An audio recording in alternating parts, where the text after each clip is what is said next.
बच्चों जय हिंद। स्वागत है आप सभी का गणित की कक्षा में। आइए आज हम देखेंगे प्रश्नावली 3 के सवाल, जिसमें लिखा हुआ है निम्नलिखित बहुपदों के मध्य पद तोड़कर गुणनखंडन कीजिए। तो चलिए हम देखते हैं इन सवालों को। पहले हम प्रश्न 1 बनाएंगे, फिर यहाँ पर 5 बनाएंगे, 11 और 12। तो यहाँ से 4 प्रश्न बनाएंगे। आप ध्यान से देखते रहिए कैसे तोड़ेंगे और कैसे हम इस सवाल को हल करेंगे। ये देखिए, यहाँ पर प्रश्न 1 को हम इस प्रकार से लिख लेंगे, x घात 2 ऋण 3x ऋण 4। अब बोला गया है आपको कि ये मध्य पद को तोड़ना है आपको 2 भागों में। इसको तोड़ने का तरीका कैसा है, ध्यान से देखिएगा। यहाँ पर देखिए, x घात 2 के सामने कौन सा अंक है, कुछ नहीं लिखा है। x घात 2 के सामने मतलब यहाँ पर 1 है, तो यहाँ पर 1 हो गया, लिख लेंगे इसको। यहाँ पर देखिए, x के सामने क्या लिखा है, ऋण 3, ऋण 3 लिख लेंगे। और ये कौन सा अंक है, ऋण 4। तो ये देखिए ध्यान से, यहाँ पर ये पहला पद है, ये दूसरा पद है और ये तीसरा पद है। इसमें कुल मिला के 3 पद हैं इस बहुपद में। हम पहला पद के अंक यानी 1 यहाँ पर और दूसरा पद के छोड़ के तीसरा पद का अंक दोनों को गुना करेंगे तो क्या आएगा, 1 और ऋण 4 को गुना करेंगे, 1 गुना ऋण 4 बराबर क्या आएगा, उत्तर ऋण 4। अब इस ऋण 4 के ऐसे गुणनखंड निकालना है 2, जिसको जोड़ने पर ये बीच का पद आना चाहिए 3। तो चलिए हम ऋण 4 को कैसे लिख सकते हैं, देखिए, ऋण 4 गुना 1, ऋण 4 गुना ऋण 1, या फिर ऋण 2 गुना 2, या फिर हम लिख सकते हैं ऋण 2, यहाँ पर धन है। अब देखिए हमारा काम यहीं पर बन जाएगा, ऋण 4 गुना 1। ये 2 ऐसे गुणनखंड हैं जिसको जोड़ने पर ऋण 3 आएगा। ऋण 4 गुना 1 2 ऐसे गुणनखंड है जिसको जोड़ने पर ऋण 3 आएगा। इस प्रश्नावली को समझाने के लिए आपके बुक में बहुत सुंदर उदाहरण दिया हुआ है, बॉक्स बनाकर आप उसको भी देखिएगा। तो चलिए, हमको मिल गया कि किस रूप में तोड़ना है, ऋण 4 गुना 1 के रूप में तोड़ना है बीच के पद को। तो हम इसको लिख लेंगे। पहले ध्यान से देखिए कैसे लिखेंगे इसको, x घात 2 ऋण, यहाँ पर 3x की जगह क्या लिखेंगे, ऋण 4x धन x ऋण 4। अब देखिए ये ऋण 4x धन x कहाँ से आया।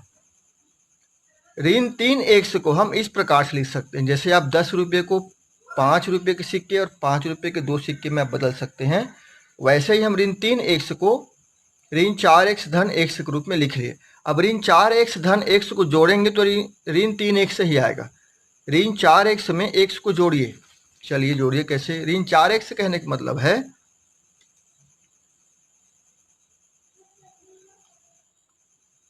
4 बार ऋण x, ऋण x ऋण x ऋण x ऋण x।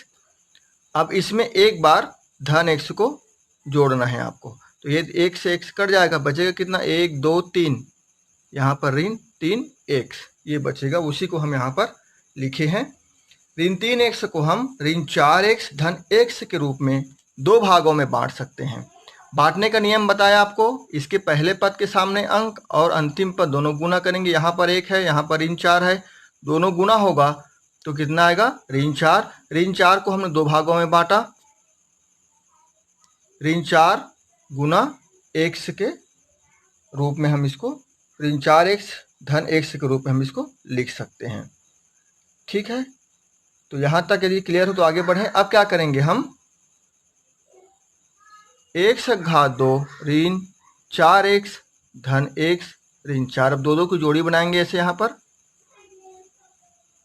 ठीक है, इधर के 2 पदों को ले लिए, इधर के 2 पदों को ले लिए, दोनों जोड़ी बनाएंगे। अब इसमें देखिए दोनों में कॉमन क्या है, दोनों में क्या कॉमन है, तो यहाँ पर देखिए x घात 2 है, यानी इसको हम लिख सकते हैं x गुना x ऋण 4x धन x ऋण 4। अब देखिए इन दोनों में यहाँ पर भी x है, यहाँ पर भी x है, x को हम बाहर निकाल लेते हैं।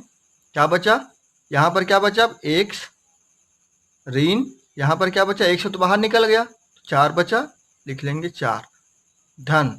यहाँ पर देखिए क्या कॉमन है दोनों में,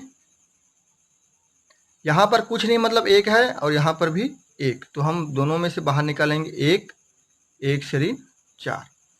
आप कह सकते हैं 1 तो है नहीं, कहाँ से आया, तो प्रत्येक संख्या के गुना के रूप में 1 मौजूद रहता है, इसलिए हम उसको आवश्यकता अनुसार निकाल सकते हैं, अंदर कर सकते हैं, या उसका उपयोग हम कहीं पर भी कर सकते हैं। तो यहाँ पर x के पास कुछ नहीं लिखा है, मतलब 1 है, 4 में भी गुना के रूप में 1 शामिल है, उसी को हम बाहर निकाल दिए हैं। अब देखिए ये और ये दोनों कॉमन है, इसलिए हम इसको भी अलग लिख लेंगे, 1 से ऋण 4, इसमें भी और इसमें भी, दोनों में है, बाहर रख लेंगे। बचा क्या, x धन 1, x धन 1, ये बचा, तो इसको ब्रैकेट में लिख लेंगे ऐसा। इस प्रकार से आप देख रहे हैं 1 घात 2 ऋण 3x ऋण 4 का 2 गुणनखंड प्राप्त हुआ हमको। कौन कौन सा, x ऋण 4 और x धन 1, तो ये हमारा उत्तर है। अब आइए इसी प्रश्नावली का प्रश्न 5 देखते हैं। दिया है t के घात 2 ऋण 4t ऋण 21। तो सबसे पहले बच्चों हम इसको हल करेंगे, तो क्या करेंगे, a 1 घात 2 धन bx धन c से तुलना करेंगे। ये सही नियम है बनाने का। यहाँ पर देखिए a बराबर क्या है, यहाँ पर कुछ नहीं मतलब 1 है, a बराबर 1, कुछ नहीं मतलब b बराबर क्या है, ऋण 4। यहाँ पर देखिए b बराबर क्या है, ऋण 4, और c बराबर क्या है, 21। अब चलिए हमने क्या कहा था, पहला पद क्या है a, आखिरी पद क्या है c, दोनों गुना करेंगे। यहाँ पर ऋण 21 है, तो a गुना c बराबर क्या होगा, 1 गुना ऋण 21 बराबर आ जाएगा ऋण 21। ये प्रथम पद और अंतिम पद का गुना है 21। अब देखिए यहाँ पर 1 है, यहाँ पर 21 है, दोनों को हमने गुना किया, कितना आया, ऋण 21 आया उत्तर। अब ऋण 21 आ गया तो हम क्या करेंगे, अब ऋण 21 के 2 ऐसे गुणनखंड निकालेंगे, इसके ऋण 21 गुना 1, फिर किससे गुना करेंगे इसको, ऋण 21 गुना 1 बराबर क्या आया, ऋण 21 आया। तो 21 में ऋण 21 में हम 1 जोड़ेंगे तो कितना आएगा, ऋण 20 आएगा, जो कि हम आना कितना चाहिए था, ऋण 4। तो हम इसको करेंगे 7 गुना 3, ऋण 7 गुना 3, तो 7 में ऋण 7 में 3 जोड़ेंगे तो उत्तर कितना आएगा हमारा, ऋण 4। तो ये दोनों गुणनखंड ऐसे हैं जिसको जोड़ने पर हमारा बीच का जो पद का अंक आ रहा है यहाँ पर ऋण 4, तो हम इसी गुणनखंड का उपयोग करेंगे ऋण 21 के लिए, ऋण 7 गुना 3। तो इस प्रकार से हमारा ये बहुपद हो जाएगा 1 घात 2 ऋण t घात 2 ऋण 7t धन 3t ऋण 21। ये हो गया हमारा बहुपद, इस प्रकार से बनेगा। अब क्या करेंगे, हम दो की जोड़ी बना लेंगे, जो कॉमन है वो निकालेंगे। यहाँ पर क्या कॉमन है देखिए दोनों में, यहाँ पर भी t है, यहाँ पर भी t है, t बाहर निकाल लेते हैं। यहाँ पर 2t था, 1 t बाहर निकाल गया तो 1 t बचा यहाँ पर। अब क्या बचा, ऋण 7, t तो बाहर निकल गया तो 7 बचा। यहाँ से देखिए 3 बाहर निकालते, यहाँ पर भी 3 है, यहाँ पर भी 3 है, 21 में 3 7 के रूप में है, तो धन 3 बाहर निकालते हैं, t बचा यहाँ पर।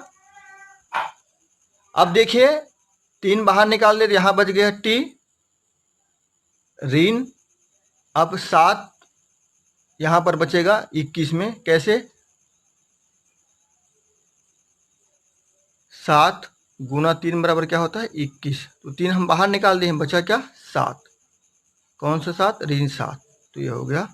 अब देखिए आगे स्टेप में यहाँ पर भी t ऋण 7 है, यहाँ पर भी t ऋण 7, दोनों को हम बाहर निकाल लेते हैं, t ऋण 7। अब क्या बचा, यहाँ पर t, यहाँ पर धन 3, t धन 3।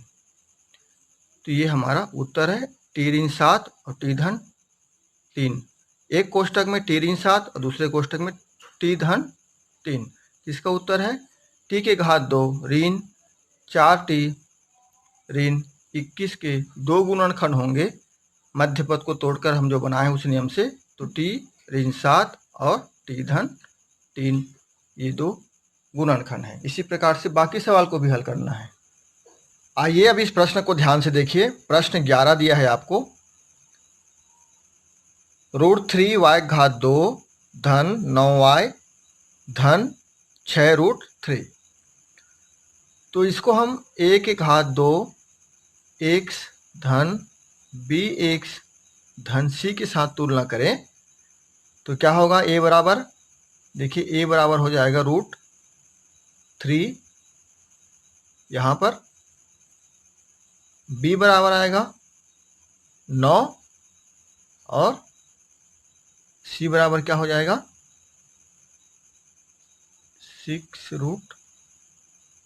6√3। इस चिन्ह को हम करने का चिन्ह बोलते हैं, इसको √3 भी पढ़ते हैं। इसके बारे में आप कक्षा 9वीं में विस्तार से पढ़ चुके हैं, लेकिन एक बार हम थोड़ा और देख लेते हैं किस प्रकार से होता है। √3 गुना √3 बराबर क्या होगा 3, √3 गुना √3 बराबर 3, या √2 गुना √2 बराबर भी क्या होगा ये 2। इसी को जब हम उल्टा करें बच्चों तो ये होगा 2 बराबर √2 गुना √2। 3 बराबर होगा √3 गुना √3। हम 3 को 2 बार √3 के रूप में लिख सकते हैं, 2 को 2 बार √2 के रूप में लिख सकते हैं। अब इसका उपयोग जहाँ पर भी ज़रूरत पड़ेगी हमको वहाँ पर हम करेंगे। इसी को आप ऐसा भी लिखते हुए देखे होंगे, 3 की घात 1/2 गुना 3 की घात 1/2। रूट का मतलब होता है घात 1/2। तो इतना आप 9वीं कक्षा में पढ़ चुके हैं, उसका उपयोग हम यहाँ पर सीधा सीधा करने जा रहे हैं। तो चलिए देखते हैं यहाँ पर। तो मध्य पद को तोड़ने के लिए सबसे पहले हमको क्या करना पड़ेगा, पहला पद का जो अंक है सामने वो और अंतिम पद को हम दोनों को गुना करेंगे। तो क्या क्या है, a बराबर a गुना c बराबर, a बराबर क्या आया है √3 गुना c बराबर क्या आया है 6√3। चलिए इसको हल करेंगे। आगे क्या होगा, देखिए 6, इसके सामने कुछ नहीं मतलब 1 है, तो 6 गुना 1 और गुना ये √3 गुना √3। 6 इसके साथ 1 के साथ गुना होगा और 3 √3 दोनों गुना होगा, तो ये हो जाएगा 6 कम 6 और दोनों गुना होगा क्या होगा 3। तो इसका गुणनफल प्राप्त हुआ हमको 18। अब a गुना c का गुणनफल 18 प्राप्त हुआ है हमको। यहाँ पर इस 18 के 2 ऐसे गुणनखंड हमको चयन करने हैं जिसको जोड़ने पर यहाँ मध्य पद के बराबर 9 के बराबर आए। तो 18 के 2 ऐसे गुणनखंड कौन कौन से होंगे जिसको जोड़ने पर 9 आएगा। तो ये है हमारा 6 गुना 3। देखिए 6 और 3 को गुना करने पर 18 आएगा और 6 और 3 को जोड़ने पर कितना आएगा 9। तो हम 9 को 6 और 3 के रूप में तोड़ेंगे। तो चलिए इसको हम आगे लिखेंगे यहाँ पर हल। √3y घात 2 धन 6y धन 3y धन 6√3 इस रूप में लिख लिया हमने। 9y को हमने किस रूप में लिखा 6y धन 3y के रूप में लिखा।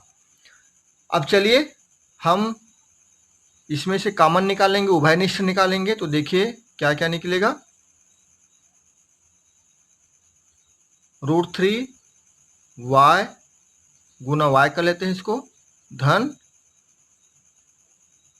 6y धन 3y धन 6√3।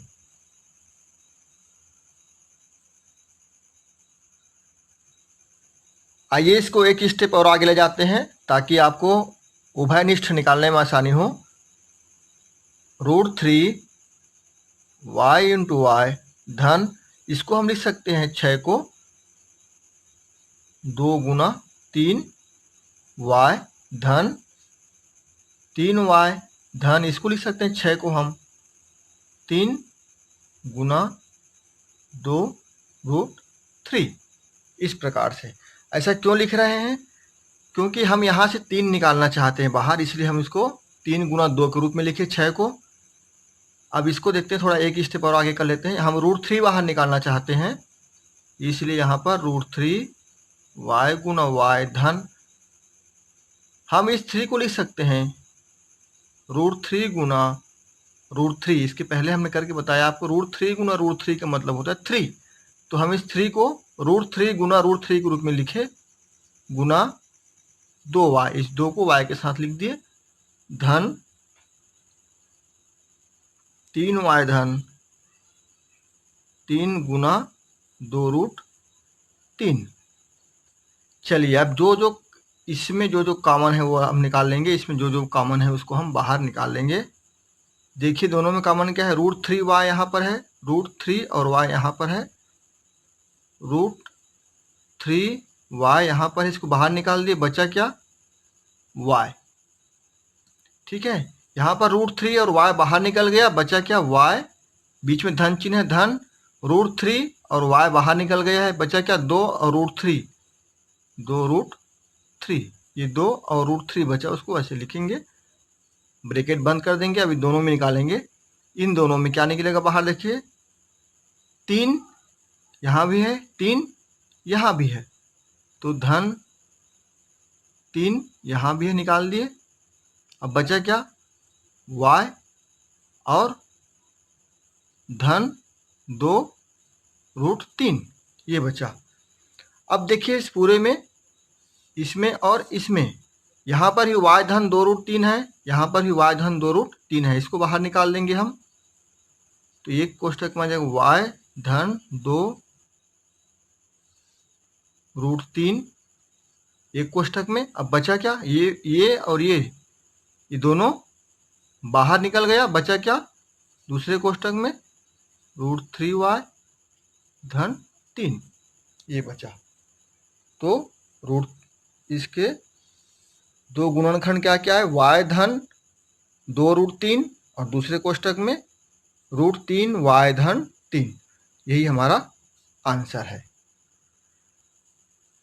आइए अब हम एक और सवाल देखते हैं। प्रश्न क्रमांक 12 है, इसकी तुलना हम a(x)2 धन bx धन c से करेंगे तो a बराबर क्या आएगा, a बराबर है 144, b बराबर क्या है देखिए 24 और c बराबर क्या है 1। तो चलिए a और c का गुना करते हैं। a गुना c बराबर 144 गुना 1 बराबर कितना आएगा 144। अब इसी 144 को हम ऐसे दो भागों में विभक्त करेंगे कि दोनों का योग कितना आना चाहिए 24, और दोनों को गुना करेंगे कितना आना चाहिए 144। तो यदि आपको 12 का पहाड़ा याद है, या आप 144 के जितने गुणनखंड लिख सकते हैं उसको करके देखिएगा। हम यहाँ बता रहे हैं आपको, 144 को हम बांटेंगे 12 गुना 12 के रूप में। देखिए 12 गुना 12 करेंगे 144 आएगा, और 12 और 12 को जोड़ेंगे तो कितना आएगा 24 आएगा। तो अब हमको मिल गया है कि हम 12 और 12 के रूप में 24 को दो भाग में लिखेंगे, क्योंकि 144 के दो गुणनखंड है 12 गुना 12, जिसका गुणनफल प्राप्त होता है 144। तो अब हम इसको लिख लेंगे बहुपद को 144 x(2) धन 12x धन 12x धन 1। अब हम क्या करेंगे, दो के समूह में बांट लेंगे इसको, और दोनों के समूह में से कॉमन निकालेंगे पहले। चलिए 144 को हम लिख सकते हैं बच्चों 12 गुना 12 x(2), 144 को कैसे लिख सकते हैं 12 गुना 12 के रूप में, धन 12x धन 12x धन 1। अब इन दोनों समूह में से हम कॉमन निकालेंगे। चलिए निकालते हैं कॉमन। क्या क्या है इसमें देखिए, यहाँ पर क्या है 12 है, 12 बाहर निकाल देंगे। x भी है, x भी कॉमन निकल गया, एक x यहाँ से कॉमन निकला। अब बचा क्या 12x, ये वाला 12 या ये वाला 12 कोई भी एक हम बाहर निकाल लिए हैं तो एक 12 बचा। और यहाँ पर 2x है, x की घात 2 है ना, 2 बार x है तो उसको x को एक बचेगा यहाँ पर धन 12x तो बाहर निकल गया यहाँ से, तो यहाँ क्या बचा 1, ब्रैकेट बंद कर देंगे। धन 12x धन 1 में क्या कॉमन है, यदि कुछ भी कॉमन नहीं दिख रहा है आपको तो आप मानिए एक कॉमन है दोनों में। यहाँ पर भी एक गुना के रूप में, यहाँ पर भी एक गुना के रूप में है, तो हम एक बाहर निकाल देंगे। बचेगा क्या 12x धन 1। जब दोनों में कुछ भी नहीं दिख रहा हो तो हम एक बाहर निकाल सकते हैं। अब देखिए दोनों समूह में, एक समूह ये हो गया, अब एक समूह ये, दोनों समूह में 12x धन 1 यहाँ पर भी है, 12x धन 1 यहाँ पर भी है। इसको हम बाहर लिख लेते हैं एक बार, 12x धन 1, ये 12x धन 1 बाहर हो गया यहाँ पर क्या, यहाँ दोनों का। अब बचा क्या ये 12x और धन 1, 12x धन 1, यानी कि दिए गए बहुपद का दो गुणनखंड है 12x धन 1 और दूसरे कोष्ठक में 12x धन 1। दोनों समान हैं इसलिए हम इसको एक ही बार लिख सकते हैं, 12x धन 1 पूरे घात 2 के रूप में। यही हमारा आंसर है। तो इस प्रकार से इस प्रश्नावली को आप मध्य पद को दो भागों में तोड़कर इसके गुणनखंड प्राप्त करेंगे और बाकी सवालों को भी ऐसे आप बनाने का प्रयास करेंगे। जहाँ पर नहीं बनेगा उदाहरण को भी आप देख सकते हैं, आपके पुस्तक में बहुत सुंदर ढंग से उदाहरण बताया गया है और बाकी सवाल तो हम हल करके बता ही चुके हैं आपको। तो इस प्रश्नावली में बस इतना ही, मिलेंगे प्रश्नावली 4 में बहुत जल्दी ही। तब तक के लिए आप सभी को बहुत बहुत धन्यवाद। जय हिंद।